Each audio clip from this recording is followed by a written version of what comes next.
Assalamualaikum warahmatullahi wabarakatuh.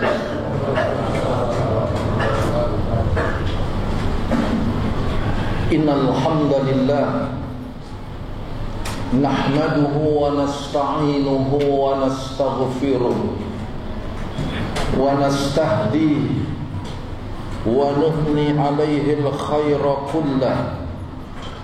Ni'amuhu 'alaina la tuhsa, falhamdulillahi katsiran katsira, wa subhanallahi bukratan wa asila.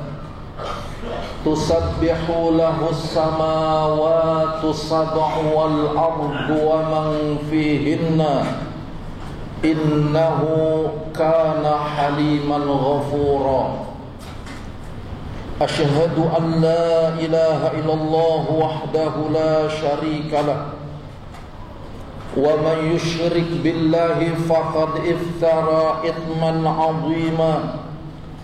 Wa asyhadu anna Muhammadan 'abduhu wa rasuluh, arsalahu Allahu bil huda wal haqqi basyiran wa nadhira wa da'iyan ila Allahi wa sirajan munira. Sallallahu alaihi wa ala alihi wa ashabihi wa sallama tasliman katsira. Ayuhan nas, ayuhal ahibbah, alhamdulillah, kita panjatkan puja-puji syukur kehadirat Allah Subhanahu wa ta'ala di malam hari yang berbahagia ini. Ia masih dapat memberikan kenikmatan iman wal Islam, nikmat sehat wal afiyah, sehingga kita dapat kembali menunaikan ibadah salat Isya berjamaah, yang kemudian nanti akan diikuti dengan salat tarawih berjamaah. Dan alhamdulillah, hari tadi kita telah melaksanakan ibadah Siyam Ramadan memasuki hari ke-22. Dan malam ini akan kita laksanakan salatul tarawih bersama imam memasuki malam ke-23. Dari hari ke hari, dari malam ke malam, dari penceramah yang memberikan tausiah, dari bab ke bab, sampai pada malam ini, insyaallah menambah keimanan, menambah ketakwaan, dan menambah kekuatan daripada amalan-amalan kita seusainya bulan Ramadan yang ada pada kita. Karena Ramadan adalah bulan penggodogan, bulan tarbiyah, yang kemudian nanti ketika masuk bulan Syawal, kata para ulama, adalah bulan peningkatan. Maka itu kita harus jadikan Ramadan ini sebagai betul-betul bulan yang bermakna dan berarti buat kita, yang bisa menyampaikan derajat kita untuk mendapatkan ketakwaan kepada Allah Subhanahu wa ta'ala. Karena Allah berfirman dalam surah Al-Maidah, innama yataqabbalallah, sesungguhnya tidak lain Allah senantiasa menerima amalan yang diamalkan oleh hamba-hambanya. Siapa dia? Minal muttaqin, dari orang-orang yang bertakwa. Maka itu ikhwani fiddin rahimani wa rahimakumullah, wujudkan, jadikan amalan-amalan kita menjadi amalan yang bertakwa. Karena takwa diambil dari akar kata waqa yaqi wiqayah, maknanya penjagaan diri, melaksanakan apa yang Allah perintah dan meninggalkan apa yang Allah larang. Itulah yang dimaksud takwa. Dan Nabi SAW berisyarat dengan tangannya beliau katakan at-taqwa hahuna, takwa ini di sini. Wa yusiru, dan beliau berisyarat ila sadrihi, ke dadanya, salasa marrat, sebanyak 3 kali. Maka itu orang yang bertakwa adalah orang yang melaksanakan perintah Allah dan meninggalkan larangannya. Maka ketika dia melaksanakan perintah Allah, berikan pahala, dan meninggalkan larangannya pun Allah berikan pahala. Semuanya seputar pahala. Bahkan sampai malam ini kita dibagikan sebuah tema, sebuah judul. Adakah malaikat masuk ke rumah kita jika di rumah kita ada seekor anjing dan gambar-gambar? Kalau kita mau ikuti ketakwaan kepada Allah, siapa yang lebih takwa dan siapa yang lebih takut kepada Allah? Di dalam kitab Al-Wajiz ini diterangkan oleh Syekh Abdul Azim hafizahullah, yang paling takwa kepada Allah dan takut kepada Allah adalah Nabi kita Muhammad sallallahu alaihi wasallam. Di kitabun nikah beliau turunkan sejumlah hadis. Syekh Abdul Azim hafizahullah, bahwa Nabi bersabda, "Ama wallahi, adapun demi Allah, inni la akhsyakum lillah wa atqakum lahu." Sesungguhnya aku orang yang paling takut kepada Allah dan paling bertakwa kepada Allah dibanding kalian. Maka itu lihat Rasulullah. Adakah lukisannya? Tidak. Adakah gambarannya? Tidak. Gambar-gambar tentang dirinya? Tidak. Yang beliau wariskan bukan lukisan, tetapi tulisan. Yang beliau wariskan, saya ulang sekali lagi, bukan lukisan, tetapi tulisan. Sampai beliau bersabda, masyhur hadis ini, taraktu fikum amrayn, aku tinggalkan kepada kalian 2 perintah, lan tadillu, yang kalian tidak akan sesat selama-lamanya, ma tamassaktum bihima, selama kalian berpegang teguh pada keduanya. Mana keduanya itu? Kitabullah wa sunnati nabiyhi. Kitab Allah Al-Quranul Karim, kitab Allah Al-Quranul Karim, dan sunnah Nabi kita Muhammad sallallahu alaihi wasallam. Juga sunnah para sahabat ridwanullahu alaihim ajmain.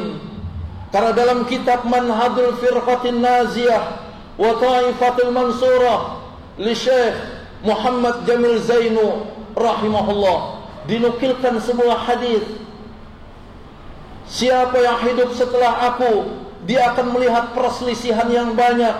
Fa'alaikum bisunnati, maka pertama peganglah sunnahku, yang kedua wasunnatil khulafa, dan peganglah sunnah-sunnah para khulafa. Khulafa jamak daripada khalifah. Peganglah sunnahku dan sunnah para sahabat-sahabatku yang rasidin, yang mahdin, abdu alaiha bin nawazid. Peganglah dengan gigi geraham kita, gigitlah dengan gigi geraham kita yang sekuat-kuatnya, karena mereka rasidin, terbimbing, mahdin, berada di atas jalan petunjuk. Adakah lukisannya? Tidak. Adakah foto-fotonya? Tidak. Memang dahulu tidak ada foto, tapi lukisan.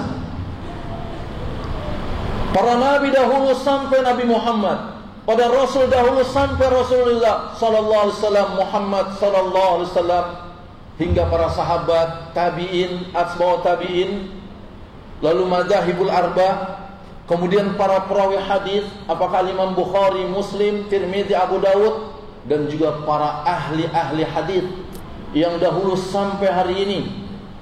Mereka tidak punya lukisan, namun yang mereka punya adalah tulisan. Karena kalau tulisan dia hidup, Ada perintah, ada larangan, ada rincian, ada kabar, ada penjelasan, dan ada keutamaan, serta yang lain-lain. Dia hidup menghidupkan. Tetapi kalau lukisan yang masuk ke rumah kita, dia tidak hidup, bahkan disuruh menghidupkan. Dia tidak hidup, mati, bahkan disuruh menghidupkan nanti pada hari kiamat. Bahkan terazab yang membuatnya di neraka jahanam. Lihat sabda Rasulullah yang dibawakan oleh seorang pemuda yang bernama Ibnu Abbas radhiyallahu anhuma, di depan pelukis, bukan penulis. Di depan pelukis, bukan penulis. Yang pelukis itu dengan lukisannya dia bisa makan, dia bisa hidup, bahkan bisa menjamin orang-orang yang menjadi tanggungannya dengan lukisannya. Tetapi dia minta fatwa kepada Ibnu Abbas radhiyallahu anhuma. Apa kata Ibnu Abbas? Coba perlihatkan lukisanmu pada saya. Begitu diperlihatkan, ternyata makhluk hidup, apakah manusia dan hewan. Yang kemudian Ibnu Abbas meletakkan kedua tangannya di atas kepalanya. Lalu dia berkata kepada orang itu, "Sami'tu Rasulullah sallallahu alaihi wasallam yaqul." Aku telah mendengar Rasulullah sallallahu alaihi wasallam bersabda, "Inna ashabas suwar." Sesungguhnya pemilik gambar ini yu'adzabuna fi jahannam, akan diazab di neraka jahannam. Kemudian ahyu ma khalaqtum, hidupkanlah apa yang telah kalian lukis dari manusia atau hewan. Saking tidak bisa dia menghidupkan, berada dalam neraka jahanam, berkata para ulama, makin terazablah, diazab di dalam neraka jahanam, karena dia tidak bisa menghidupkannya. Dan apa kata Ibnu Abbas kepada pelukis ini dengan sabda Nabi, "Wa in kunta labudda fa'ilan." Jika engkau tidak bisa meninggalkan lukisanmu, karena dengan lukisan ini kau bisa makan, keluargamu bisa makan, bahkan anak-anakmu bisa makan, juga orang yang menjadi tanggunganmu bisa makan. Jika engkau tidak bisa meninggalkan lukisan ini, Islam memberikan jalan keluar. Islam baik dan memperbaiki. Apa yang Ibnu Abbas katakan dengan sabda Nabi, "Wa in kunta la budda fa'ilan." Jika engkau tidak bisa meninggalkan profesi ini, pasna syajar, buat saja pohon. Wa ma la nafsalahu, dan apa yang tidak ada napas baginya. Pohon boleh dilukis, pegunungan dan laut serta yang lain. Yang tidak boleh makhluk hidup, apakah manusia dan hewan. Lihat, Islam memberikan jalan keluar. Boleh kita menempel, memasukkan lukisan itu ke rumah-rumah kita, selama lukisan itu adalah pohon-pohonan dan pemandangan lainnya selain daripada manusia dan hewan. Dan bagi kita yang sudah punya lukisan-lukisan, ada manusianya dan ada hewannya, cukup ditomas. Apa ditomas? Dipotong kepalanya atau dipilok kepalanya sampai berkesanlah dia, wa ma la nafsalahu, tidak ada napas baginya. Tidak ada napas baginya, apapun bentuknya. Kenapa demikian? Karena wa innal malaikata, sesungguhnya para malaikat, la tadkhulu baitan fihi tasawir. Sesungguhnya para malaikat, la tadkhulu, tidak akan masuk, baitan, sebuah rumah, fihi, yang di dalamnya tasawir, terdapat gambar-gambar. Apakah gambar makhluk berupa manusia atau hewan? Tetapi kalau pemandangan, tidak. Maka itu yang punya guci-guci, hendaknya ditomas kepalanya. Tetap bermanfaat buat kita, untuk kita jadikan sebuah tempat duduk. Yang punya foto-foto sarjana dan lain sebagainya, masukkan ke dalam album. Nanti buat bukti kita kalau kita diterima oleh sebuah perusahaan. Ini bukti saya telah diwisuda. Masukin dalam album. Kangen kita lihat. Dan kalau antum tahu, lihat di negeri India, orang-orang yang beragama Hindu, mereka akan menempel foto-foto mereka kalau mereka sudah dibakar. Kalau mereka sudah dibakar, barulah mereka tempel gambar mereka di rumah-rumah mereka. Itu cara beragama mereka, dan kita tidak boleh mengikuti mereka. Kalau kita mengikuti mereka berarti tasabbuh, bukan bid'ah, tasabbuh, menyerupai mereka. Tidak pernah diajarkan oleh agama kita menempel-nempel gambar di rumah. Bahkan masukkan seekor anjing ke dalam rumah tidak akan menyebabkan malaikat masuk di dalam rumah kita, berdasarkan sabda Nabi yang mulia ini, wa innal malaikata, sesungguhnya para malaikat, la tadkhulu baitan, tidak akan masuk rumah, fihi tasawir, yang di dalamnya terdapat gambar. Dan hadis ini panjang. Bagaimana kepanjangannya? An Ali radhiyallahu anhu qala, dari Ali radhiyallahu anhu ia berkata, sana'tu ta'aman, aku telah membuat sebuah makanan, pada'autu Rasulullah sallallahu alaihi wasallam, dan aku undang Rasulullah sallallahu alaihi wasallam untuk makan. Faja'a, lalu datanglah Rasul, fara'a fil baiti tasawir, tiba-tiba Rasulullah melihat di rumah Ali terdapat gambar-gambar. Faroja'a, Nabi pulang, Nabi balik lagi, Nabi tidak jadi masuk.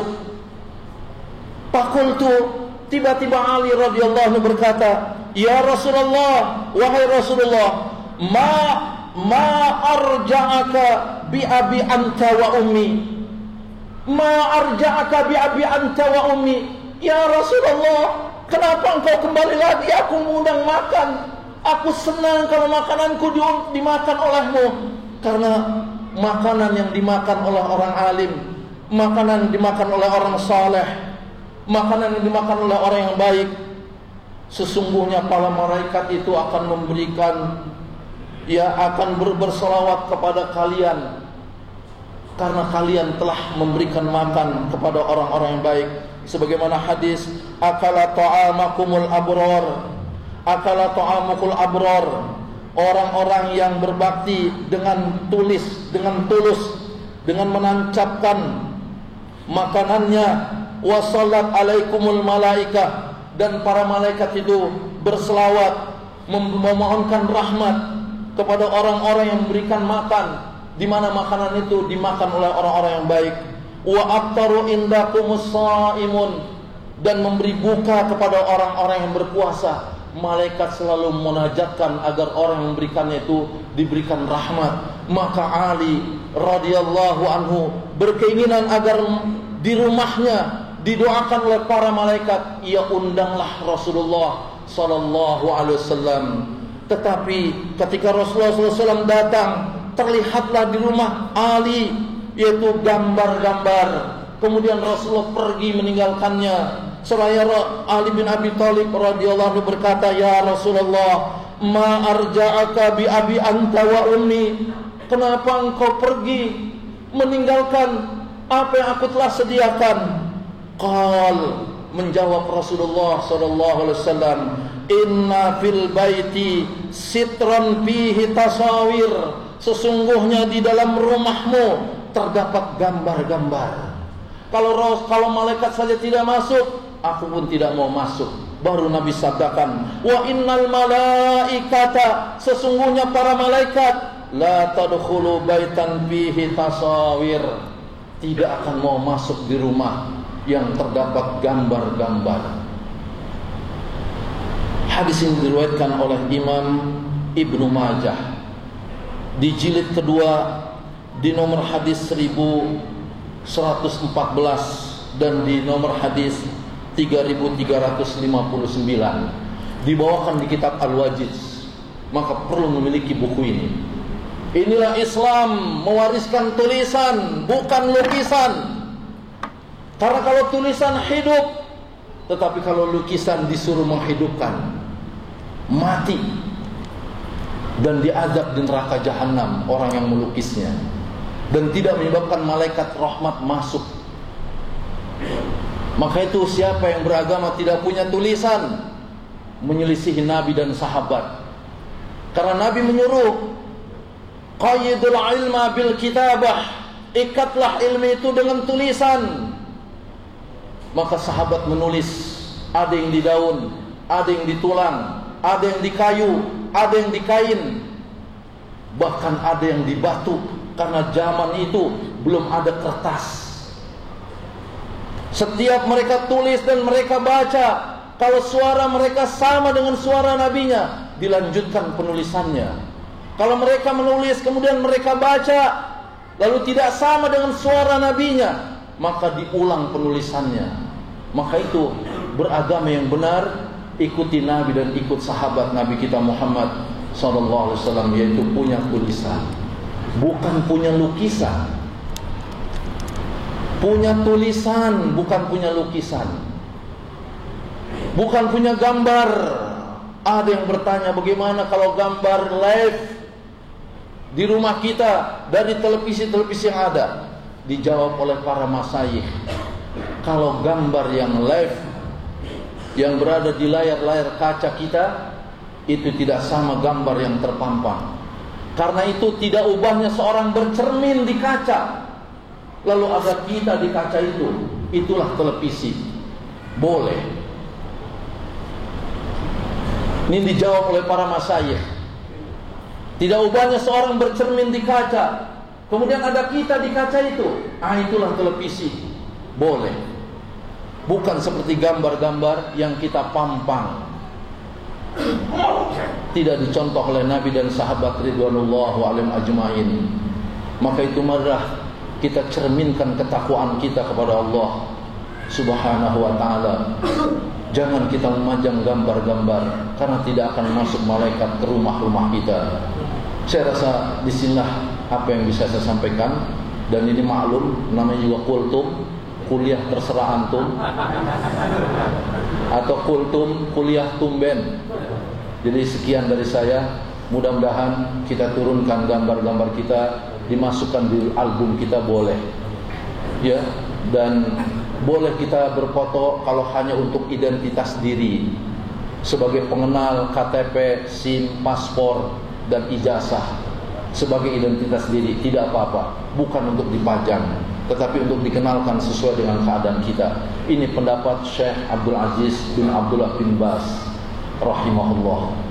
Inilah yang perlu kita perhatikan dari apa yang banyak disampaikan oleh para asatidzah sampai malam ini. Mudah-mudahan kita dapat mengambil hikmah yang besar dan makin bertambah keimanan dan ketakwaan kita kepada Allah, karena kita semua berakhir dengan kematian, dan setiap orang mati yang akan menyelamatkan dirinya di kubur dan di alam akhirat adalah amal yang mereka kerjakan. Dan amal yang sebenarnya berusaha mengikut Nabi kita Muhammad sallallahu alaihi wasallam. Karena hakikat cinta tidak boleh menyelisihi orang yang dicintainya. Tidak boleh menyelisihi orang yang dicintainya. Lihat seorang Arab Badui gunung, dia datang kepada Nabi. Sedikit saya tambahkan, dia tidak menurunkan suara di depan Nabi di tengah para sahabat, sampai sahabat melarangnya, hingga dia berkata, al-mar'u yuhibbul qaum. Seorang mencintai satu kaum, maksudnya ia mencintai Nabi dan sahabatnya. Kata beliau, walamma yalhaqu bihim. Lama dalam bahasa Arab maknanya belum, namun belum diikuti kebenaran yang ada pada mereka. Bagaimana ya Rasulullah seorang mencintai satu kaum, tapi kaum yang dicintainya, Nabi dan sahabatnya, belum sepenuhnya diamalkan oleh orang yang mencintainya. Tapi orang ini berusaha mencintai Nabi dan sahabat, tidak bermaksud menyelisihinya. Karena hakikat menyelisih orang dicintainya, itu bukan cinta namanya. Akhirnya kata Nabi sallallahu alaihi wasallam, qal Al-mar'u ma'a man ahabba yaumal qiyamah. Seorang bersama orang yang dicintai nanti pada hari kiamat. Kita cinta Nabi, kita cinta sahabat Nabi, walaupun kita belum sepenuhnya mengamalkan apa yang diamalkan Nabi, tetapi Nabi sudah janji dengan lisannya, seorang akan dikumpuli bersama orang yang dicintainya. Amin. Mudah-mudahan kita semua ini cinta pada Nabi kita Muhammad sallallahu alaihi wasallam dengan tidak memajang gambar dan memasukkan seekor anjing. Aqulu qawli hadza wa astaghfirullahal azim li wa lakum innahu huwal ghafurur rahim. Assalamualaikum warahmatullahi wabarakatuh.